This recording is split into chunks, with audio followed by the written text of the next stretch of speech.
What's going on, everybody? It's your boy Zoe. No, it is off DFS here to bring you that WNBA semifinals breakdown for the 2-game WNBA slate. We got 10K to first. No other sports going on, really. I mean, MLB, but who cares about MLB? Definitely some money to be made. 10K to first. 10K. 10K. Y'all know we got to go ahead and break this down and look at it. Luckily for us, no injury news, nothing like that we got to worry about when it comes down to the W right now. At least for now, nobody's injured or anything. So that's definitely always a good thing for us to see over here for the ladies. The games, did not get to watch them. Had some stuff going on Sunday, and I forgot to even put out a core, and I do apologize. But if you guys use the core that I put into the video, definitely let me know down in the comment section how you guys did with that, because I did not. I donated. Didn't get to lock in my lines or nothing. So whoever got paid out, you know, you're welcome. I gave you guys some money right there. Thank you, honey. Looking at it on over here on DraftKings. If you guys don't got an account, you want one, check the link down in the description box below so you guys get that deposit match bonus and join your boy over here on the King. And I don't remember if I did this or not, but if you guys are not subscribed to the channel already, make sure you guys go ahead and hit that subscribe button and drop a like on the video if you guys enjoyed the content and you guys are locking in with me for the rest of the playoffs.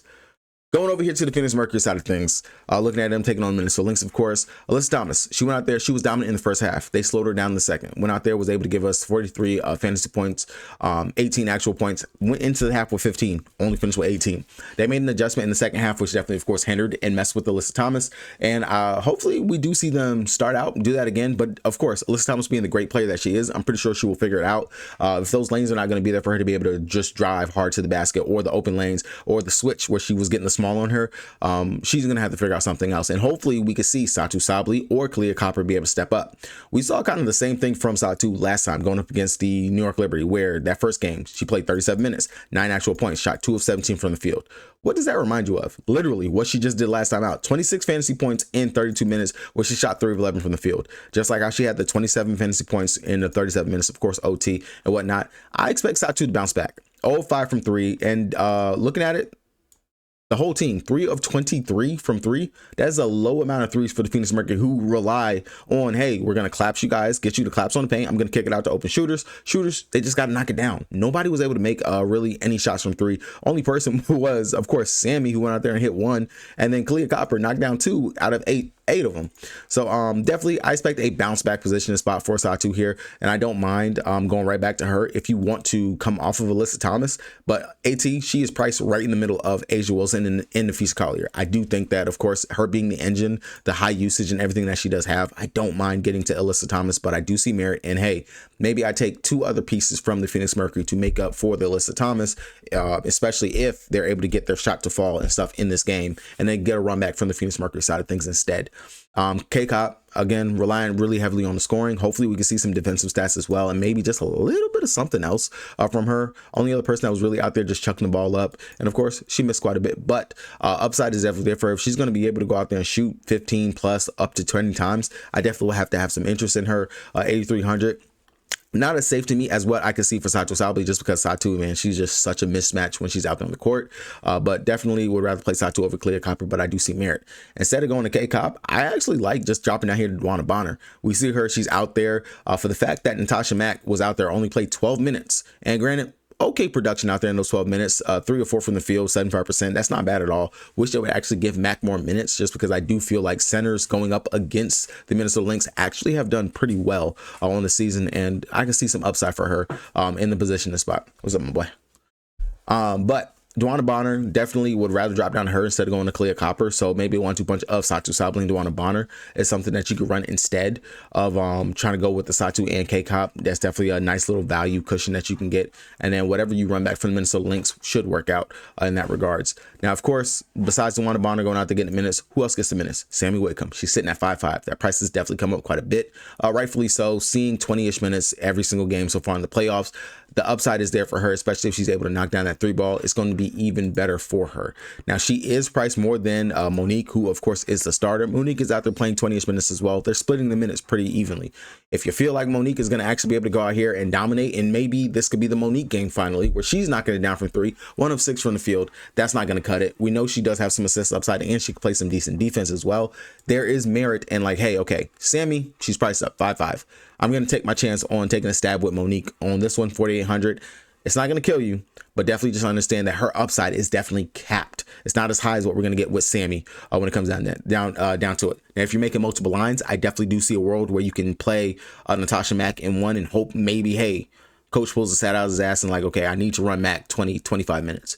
We know she's a pretty good fantasy point per minute producer when she's out on the court. We just got to actually see her get the minutes. Currently, for me, Mack is going to be a fade. Going on over to the Minnesota Lynx side of things, fee is fee. Unfortunately, we haven't really had the big 40+ fantasy point outing, but we know she's going to at least be able to go out there and get us 30-ish fantasy points, upwards of something else. As long as she's out there, she's crashing the glass, getting those rebounds, the points, she can go out there and score. Yes, she's going to be able to get us a couple of assists and maybe some defensive stats whenever they actually fall her way. 12-4, she is the basement line in regards to the big three over here on today's slate. I don't mind going to Nafisha Collier, but just like last video, I like Courtney Williams and Kayla McBride. The guards are where I want to go. Courtney Williams went out there and showed you exactly why I loved her as a play. 52.5 fantasy points in 33 minutes. She killed it on the glass. She was able to get whatever shot she wanted to get over there inside of the mid-range, and also the assists were there, but the steals, the defense, it's there. 9,900, I don't mind going to her, and especially when Kayla McBride is on like what she's on, scoring wise. Also, she's rebounding. It's a gang rebounding that you have to do versus the freaking Phoenix Mercury, just because Alyssa Thomas, her ability to go out there and just crash the glass and just run and go is big. Everyone has to rebound out there, but Kayla McBride, she's played well going up against the Phoenix Mercury on the season. I don't think that's going to change too much as long as that shot is able to fall and they're on their home court. Those threes are raining down for her. I like her upside, and that's one of the ways that you can beat the Minnesota Lynx as well. I mean, not Minnesota Lynx, the Phoenix Mercury. Now, Alana Smith, she lost minutes in the second half, and that was primarily because they decided to run Maria instead. Alana, I do think she is a candidate for a bounce back game. I don't mind her, but if I'm making multiple lines, only if I'm making multiple lines, not going to go inside my main line. I definitely do think that she could have some upside. That's the position and spot you can go to. Natasha Heidemann, as long as Carrington is out, she's going to see at least 20-ish minutes. That's definitely another one that you can play, but the price is a bit too much. I would rather just play Dewana Bonner or Sammy Wickham instead of playing Natasha Heidemann. Jessica Shepard, I don't know why she didn't get enough minutes. I thought that she should have actually played a bit more, just because her size is able to actually match up with Alyssa Thomas way better than what Alana Smith can. So definitely a GPP option. And I know everyone is going to be trying to flock down here to Maria. 3,700. She's our Breonna Turner pretty much right now. Her minutes, they're there. They're not there. It is a risk going ahead and going to take her, but she was the difference maker for the Minnesota Lynx in the second half. They put her out there. It helped with the switches that the Phoenix Mercury were trying to go out there and get, where you got Alyssa Thomas getting onto a smaller player or just being able to get that cut to drive and dive to the basket. What is it, boy? What do you want? I'm recording. You mind sitting down and chilling out? But Maria, definitely value option that you could probably mess with. I will say I'm a little hesitant just because there's no telling Cheryl Reeves. She can change rotation, just decide to go something different, just like that. She is one of the more one of the coaches that are not afraid to make adjustments and changes as needed, especially in a playoff series. But the starter that I do like is going to be Bridget Carlton. Watching some of the highlights and everything, seeing her be able to sag off of her assignment where she was actually able to get into the lanes and crash the glass. That's big. 8 rebounds was huge from her out there. But then also, of course, the playmaking. Now, if she can go out there and take a couple more shots, give me about 2 threes and definitely, 2 regular buckets. The upside is going to be there for her, and I don't mind getting to her. She's going to be out there to play the minutes. No Carrington to take and snatch those minutes away from her. Heidemann, if she comes out there and she struggles again too, which I don't feel like necessarily Heidemann is going to be in the best position and spot. I don't feel like you can run both Heidemann and Courtney Williams at the same time versus this big Phoenix Mercury team, especially when they have Dewana Bonner out there. When you have Dewana Bonner, Satu, Kalia Copper, and AT out there, and there's only one small player like Sammy Wickham or Monique, I don't feel like you can run both Courtney Williams and Natasha Heidemann at the same time. Carlton, she's a little bit bigger. She's, of course, a tweener. She plays the 3. She can play the 2. And I just like her upside, actually, especially for the fact of if you're going to be out there able to crash the glass like that, the upside should be there for her. So I definitely do like Bridget Carlton as a nice value option you can get over here from the Minnesota Lynx.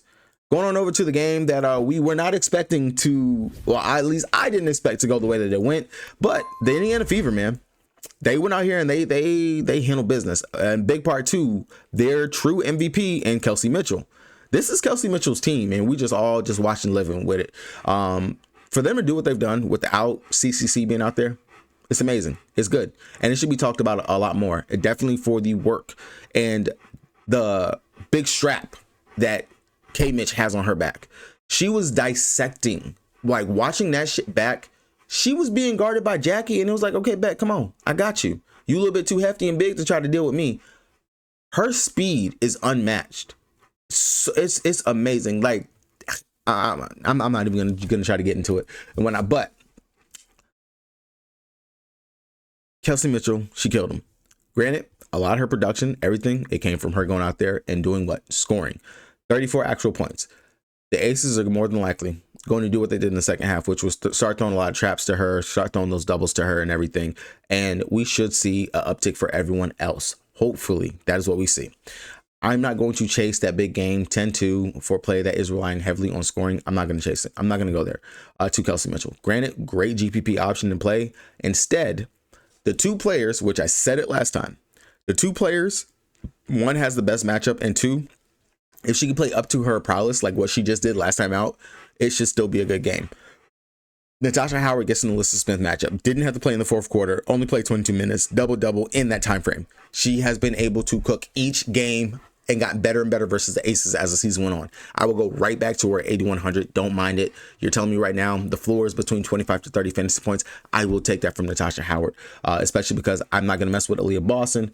Granted, yes, she was out there. She only took 9 shots. She killed it on the glass, which is one spot that you can definitely kill the Aces. Only got a couple of assists.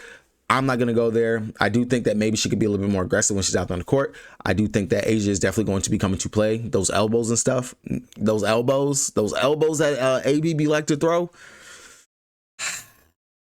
It ain't going to be Lexi Hull that's going to be thrown on the ground. It's going to be a little Aaliyah Boston in this game. But definitely Natasha Howard, like the upside, like the position spot. And then if we feel like the traps and things are going to be coming towards the Kelsey Mitchell, Odyssey Sims should be able to go out here and pop. And I love taking both of these two right here as my stack straight up from this game and just going ahead and take it. Breonna Turner, she went out there. She played just like what I thought that she would play. She's going to have to play minutes in this series. And of course, when you're looking at it, if you want to go with safety, I'm going to play Breonna Turner over playing Maria from the Minnesota Lynx because I know she's going to have to be out there on the court to play just because of you're trying to guard Asia Wilson. Natasha Howard's not going to be able to be out there the whole time. She is the big that is coming in. The upside, yes, it's shaky. It's scary. We don't know what the hell she's going to give us. But when she's actually giving some buckets, and we do know that opposing forwards versus the Aces can actually go out here and have good games, I'm going to go ahead and take that chance. Aerial Powers, she was out there, just didn't do enough or anything. More of a GPP option. Breonna Turner is going to be our safety net that we want to play.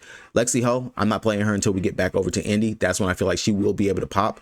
For right now, it is really going to be Odyssey Sims, Natasha Howard, and Breonna Turner. That's what I will take from the Minnesota Lynx. Personally, right now, to me, I am fading Boston. I am fading Kelsey Mitchell. That is where I am going.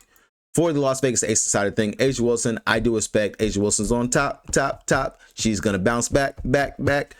She's going to bounce back. 41.8 fantasy points in 34 minutes, not bad at all. But the price is just so damn high. If we can find the right value and you can be able to shove her in, you want her to be your big that you take on today's slate. You feel like, hey, she's going to go out there and get me 55 fantasy points today, which, being very honest, she should have had over 50 plus fantasy points. Asia shot like shit. She was hot shit out there. A lot of her layups, a lot of her putbacks, the ball just going straight up over the fucking rim. Like, I don't know if Bam being in attendance fucks with Asia whenever. Like, I really do not understand that concept. I don't get it. I know he presented her with the MVP earlier, but that did not look like an MVP performance. And I'm not going to say Leah Boston didn't do her thing with guarding Asia, which I do expect a lot of 1v1 matchup between those two. But Asia got to get into that bag, that drop step, something. You have to figure it the fuck out. But to miss that many layups, like what she made, 1 of 10 on layups. Went back, looked at it, saw a couple of highlights and some other people breaking down the film and stuff looking at it. 1 of 10 on her layups. Not going to cut it. Not going to cut it at all. She's got to fix that. I definitely do think that we see more of an MVP performance. The rebounds, that's good to see actually from her. The defensive side of things, the blocks, that's going to be there, especially when you're dealing with a smaller big in Aaliyah Boston. And then, of course, Natasha Howard trying to get into the paint and things like that. Breonna Turner, who's going to also have to be in the paint in order to score. Kelsey Mitchell as she dives, and Asia, depending on if she's actually going to be the help or coming from the weak side help, depending on how we see that. But Asia Wilson 57, of course, I can take that. If you're not going to pay Asia, just like what I always say, Jackie motherfucking Young. If you're not going to play Asia, you're playing Jackie Young. 19 points. That's what I wanted to see. I like that. I would have loved more. Everything else just didn't get that. And those 5 turnovers definitely did kill it. She should have had over 30 fantasy points. I do believe that we can see more from her in this one. 10-5. I don't mind going to that. That's if you're not going to play Asia and you do want to get something over here on the other side. Chelsea Gray kind of seems like she's going to be the forgotten one. I don't mind coming down here for the value that she could potentially give us. All 3 of the main 3 for the aces are in play. If, of course, you got to rank them exactly the ranking order that they're in. If you want some upside, some sneakiness, I would definitely say Chelsea Gray, Asia Wealth, and then Jackie Young. Jewel Lloyd, she's playing off the bench. She's out there. She's going to close, but I don't like the price, and I don't feel like this is the matchup necessarily for her. Melissa Smith, she's out there. That's it.